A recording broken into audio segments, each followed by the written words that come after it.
Hello students, स्वागत है आप सभी का आपके अपने यूट्यूब चैनल ऑनलाइन आईटीआई पर। स्टूडेंट्स, आर्मर्ड व्हीकल निगम लिमिटेड जो कि भारत सरकार के रक्षा मंत्रालय की एक कंपनी है, इसकी अमरनाथ महाराष्ट्र स्थित फैक्ट्री में आईटीआई पास कैंडिडेट्स के साथ साथ केवल 10वीं पास कैंडिडेट्स के लिए अप्रेंटिसशिप की एक वैकेंसी का नोटिफिकेशन हाल ही में जारी किया गया है। और आज की इस वीडियो में हम आपको इसी वैकेंसी की संपूर्ण जानकारी देने वाले हैं और बताने वाले हैं कि किस तरीके से आईटीआई पास कैंडिडेट्स के साथ साथ केवल 10वीं पास कैंडिडेट्स इस वैकेंसी के लिए अप्लाई कर सकते हैं। सारी जानकारी आज की वीडियो में हम आपको देने वाले हैं। बिना देर के शुरू करते हैं आज के वीडियो को और चलते हैं इस वैकेंसी के नोटिफिकेशन पर। जैसा कि स्क्रीन पर आपको इस वैकेंसी का नोटिफिकेशन नजर आ रहा है, ये जो वैकेंसी निकाली गई है 58 बैच के ट्रेड अप्रेंटिस के लिए वैकेंसी निकाली गई है, जिसमें आईटीआई और नॉन आईटीआई कैंडिडेट्स अप्लाई कर सकते हैं। नॉन आईटीआई कैंडिडेट से तात्पर्य केवल 10वीं पास कैंडिडेट।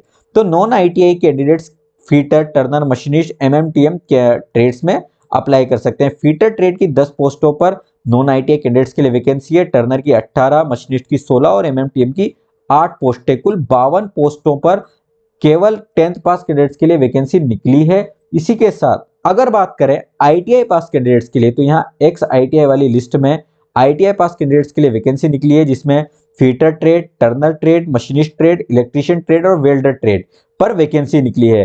कुल 47 पोस्टों पर आईटीआई पास कैंडिडेट्स के लिए वैकेंसी निकली है। टोटल 99 पद आईटीआई नॉन आईटीआई के लिए निकाले गए हैं। अगर बात करें इस वैकेंसी के लिए एज लिमिट की, तो 15 से 24 साल के कैंडिडेट्स इस वैकेंसी के लिए अप्लाई कर सकते हैं। और इस वैकेंसी में अप्लाई करने वाले कैंडिडेट्स अगर एससी एसटी में हैं तो आपको 5 वर्ष की आयु में छूट मिलेगी। इसी तरीके से ओबीसी वालों को 3 वर्ष की और फिजिकली हैंडीकैप्ड कैंडिडेट्स के लिए 10 वर्ष की इसमें एडिशनल छूट दी गई है। अगर आप ओबीसी और एसटी एसटी में आते हैं और हैंडीकैप है तो आपको 13 और 15 वर्ष की छूट दी जाएगी। आगे बात करते हैं इस वैकेंसी के लिए आवश्यक क्वालिफिकेशन की। सबसे पहले बात करते हैं नॉन आईटीआई कैंडिडेट्स के लिए। नॉन आईटीआई कैंडिडेट्स को इस वैकेंसी में अप्लाई करने के लिए केवल 10th पास होना जरूरी है और 10th में उनके टोटल 50% अगर हैं तो उस वैकेंसी के लिए अप्लाई कर सकते हैं। मिनिमम 50% होनी चाहिए। इसके अलावा उनके साइंस और मैथ सब्जेक्ट 10th में होना चाहिए और उसमें भी उनके कम से कम 40% अंक होने चाहिए। तो 10th में टोटल 50% अंक और 10th के सब्जेक्ट में साइंस और मैथ्स होनी चाहिए और उसमें भी टोटल 40% अंक उनके होने चाहिए। ठीक है। अगर बात करें आईटीआई वाली पोस्टों के लिए, यानी एक्स आईटीआई वाली पोस्ट के लिए, तो इसके लिए कैंडिडेट्स को 10th पास तो होना ही चाहिए। इसके अलावा उनको एससीवीटी और एनसीवीटी से आईटीआई की भी होनी चाहिए। उनकी जो ट्रेड है जिसमें वो अप्लाई करना चाहते हैं उस ट्रेड में। अब उनकी जो आईटीआई है इसमें उनके मिनिमम 50% अंक होने चाहिए। इसके अलावा उनकी 10वीं कक्षा में भी उनके मिनिमम 50% अंक होने चाहिए। तो मिनिमम 50% अंक के साथ वो इस वैकेंसी के लिए अप्लाई कर सकते हैं। अब मैं आपको आगे बता दूं कि जो आईटीआई वाले कैंडिडेट्स यानी एक्स कैंडिडेट है वो तो अपनी आईटीआई की जो उनकी ट्रेड है उसी में आवेदन इस वैकेंसी में कर सकते हैं। लेकिन जो नॉन आईटीआई वाले कैंडिडेट्स हैं जो केवल 10th पास है, उनको सिलेक्शन के लिए जब मेरिट बनाई जाएगी तो ऊंची मेरिट वाले कैंडिडेट्स को उनकी पसंद के अनुसार ट्रेड अलॉट की जाएगी। यानी जिस कैंडिडेट्स की ज्यादा अच्छी परसेंटेज होगी उनको उनकी पसंद के अनुसार, जैसे कि ट्रेड्स दी गई है फीटर, टर्नर, मशीनिस्ट, एमएमटीएम, तो जो कैंडिडेट्स की ज्यादा अच्छी परसेंटेज होगी वो अपनी पसंद के अनुसार ट्रेड चयन कर सकते हैं और उनको उस ट्रेड में अप्रेंटिसशिप का मौका दे दिया जाएगा। अगर बात करें इस वैकेंसी में आवेदन की, तो इस वैकेंसी में आवेदन करने के लिए आपको ऑफलाइन आवेदन करना पड़ेगा। ऑफलाइन आवेदन करने के लिए इसका जो फॉर्म है इस वैकेंसी के नोटिफिकेशन के साथ दिया हुआ है, जो कि आप नीचे की ओर देख सकते हैं। ये नोटिफिकेशन का फॉर्म आपको नीचे की तरफ दिया हुआ है। फॉर्म को भरने की अगर बात करें तो फॉर्म को भरने की मैं जानकारी आपको दे देता हूं। वैकेंसी में अप्लाई करने के लिए सबसे पहले आपको इस फॉर्म की प्रिंट निकलवा लेनी है। प्रिंट निकलवाने के पश्चात आप देखेंगे जो फॉर्म आपको स्क्रीन पर नजर आ रहा है, इस तरीके से फॉर्म आपका निकल जाएगा। इसमें ऊपर की ओर सबसे पहले नंबर पर आपको आपका नाम डाल देना है, आपका मोबाइल नंबर, ईमेल आईडी जो एक्टिव हो आपको लिख देनी है, आपके माता पिता का नाम, आपका एड्रेस वगैरह सारी जानकारी निम्नलिखित कॉलम में आपको भर देनी है। ठीक है। इसके बाद आप नीचे की ओर देखेंगे आपका जो एग्जाम आपने पास किया है वो आपको उसकी डिटेल्स यहाँ पे लिख देनी है। 10th जो भी है आपने की है मिनिमम क्वालिफिकेशन वो आपको डाल देनी है। 14वें नंबर पे आपकी टेक्निकल क्वालिफिकेशन है। अगर आपने आईटीआई की है तो आईटीआई इंस्टीट्यूट का नाम आ जाएगा। उसके बाद आपका ईयर आ जाएगा, जिस ट्रेड में पास किए वो आ जाएगा, ड्यूरेशन आईटीआई की आपकी आ जाएगी, मार्क्स जो आपने प्राप्त किए उस सारी डिटेल्स इसमें आपको भर देनी है। ठीक है। इसके बाद आपको डिक्लेरेशन में आप देखेंगे आपके साइन होंगे यहाँ पर और आपके माता पिता के भी यहाँ पर साइन होंगे, ठीक है। अगर आप माइनर हैं तो यहाँ पर आपको माता पिता के साइन कराने जरूरी होंगे, ठीक है।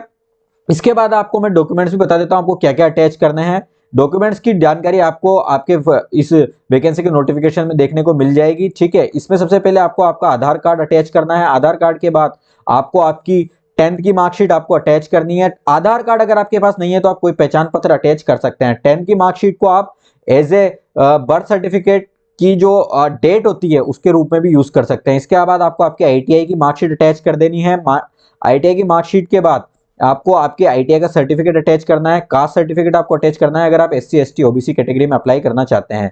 अगर आप फिजिकली हैंडीकैप्ड है तो आपको आपका फिजिकली हैंडीकैप का सर्टिफिकेट अटैच करना है। अगर बात करें सिलेक्शन के प्रोसीजर की, इससे पहले मैं आपको बता दूं एससी एसटी और ओबीसी के जो कैंडिडेट है, ये जो आप आपका कास्ट सर्टिफिकेट अटैच करेंगे सेंट्रल गवर्नमेंट वाला कास्ट सर्टिफिकेट होना चाहिए, ठीक है। इसके अलावा मैं आपको बता दूं जैसे ही आप ये ऑफलाइन फॉर्म वहां पर सेंड करेंगे, जो एड्रेस मैं आपको बताऊंगा उसमें आपको जो ये डॉक्यूमेंट्स भेजने हैं, इसकी प्रिंट आपको भेजनी है। इसकी जो प्रिंट है इसकी आपको अटेस्टेड आपको करवा लेनी है किसी भी गेजेटेड अधिकारी से। अगर बात करें मोड ऑफ सिलेक्शन के प्रोसीजर की, तो इसमें आपको नॉन आईटीआई वाले अगर कैंडिडेट हैं तो नॉन आईटीआई कैंडिडेट को 10th की परसेंटेज के आधार पर सिलेक्ट किया जाएगा। 10th में आपकी जो मैक्सिमम परसेंट होगी उस आधार पर मेरिट आपकी बनाई जाएगी और ज्यादातर अधिक मेरिट वाले कैंडिडेट्स का चुनाव इस वैकेंसी के लिए कर लिया जाएगा। इसी तरीके से जो आईटीआई वाले कैंडिडेट्स हैं उनकी आईटीआई और 10th की जो परसेंटेज है उसका कॉमन कर लिया जाएगा, ठीक है। जैसे आईटीआई की परसेंटेज हो गई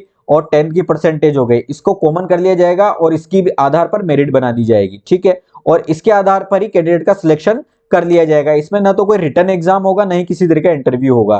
केवल आपकी जो परसेंटेज है आपकी 10th की और जो आईटीआई वाली पोस्ट है उसमें 10th और आईटीआई की, उसी के आधार पर आपका सिलेक्शन किया जाएगा। अगर बात करें इस वैकेंसी में अप्रेंटिसशिप की ट्रेनिंग की अवधि की, तो जो नॉन आईटीआई वाली ट्रेड्स हैं उसके कैंडिडेट्स को 2 वर्ष के लिए अप्रेंटिसशिप का मौका दिया जाएगा। इसी तरीके से आईटीआई वाले जो ट्रेड्स है आईटीआई वाले कैंडिडेट्स को उनको 1 वर्ष की अप्रेंटिसशिप का मौका मिलेगा। स्टाइपेंड जो मंथली स्टाइपेंड मिलेगा नॉन आईटीआई वाले कैंडिडेट्स की अगर बात करें तो उनको जो उनकी ट्रेनिंग है प्रथम वर्ष के पहले 3 महीने में 3000 रुपए महीना स्टाइपेंड मिलेगा। वहीं उनको अगले 9 महीने के लिए 6,000 रुपए प्रति माह का स्टाइपेंड मिलेगा और उनको जो उनकी ट्रेनिंग है सेकंड ईयर में स्टाइपेंड मिलेगा वो होगा 6,600 रुपए प्रति मंथ। और आईटीआई वाले जो कैंडिडेट्स हैं उनको पूरी ट्रेनिंग में शुरुआत से ही 8,050 रुपए पर मंथ स्टाइपेंड दिया जाएगा, ठीक है। इसके अलावा कैंडिडेट्स जो सिलेक्ट होंगे उनको मेडिकल एग्जामिनेशन होगा और जो आप लोगों को आपका जो ऑफलाइन फॉर्म है वो यहाँ पर एड्रेस दिया हुआ है, यहाँ पर सेंड करना है। मैं बता देता हूँ, the chief general manager machine tool prototype factory unit of एविनल government of India enterprises Amarnath district Thane Maharashtra, ठीक है। ये एड्रेस यहाँ पर नोटिफिकेशन में दिया हुआ है। इसको इस एड्रेस पर आपको आपका जो ये ऑफलाइन फॉर्म है ये आपको भेज देना है। तो कैंडिडेट्स उम्मीद है कि आपको इस वैकेंसी की जानकारी अच्छे से समझ में आ गई होगी। फिर भी अगर आपको किसी प्रकार का कंफ्यूजन है तो आप हमें कमेंट करके पूछ सकते हैं। अगर ये नोटिफिकेशन आपको डाउनलोड करना है तो हमारे टेलीग्राम ग्रुप से डाउनलोड कर सकते हैं। टेलीग्राम ग्रुप से जुड़ने का लिंक इस वीडियो के डिस्क्रिप्शन में आपको मिल जाएगा। अगर आईटीआई से रिलेटेड इस तरह की इन्फॉर्मेटिव वीडियो से आप रेगुलर चाहते हैं तो हमारे यूट्यूब चैनल को सब्सक्राइब करके बेल आइकन जरूर दबा दें। मिलते हैं अगली वीडियो में, टेक केयर।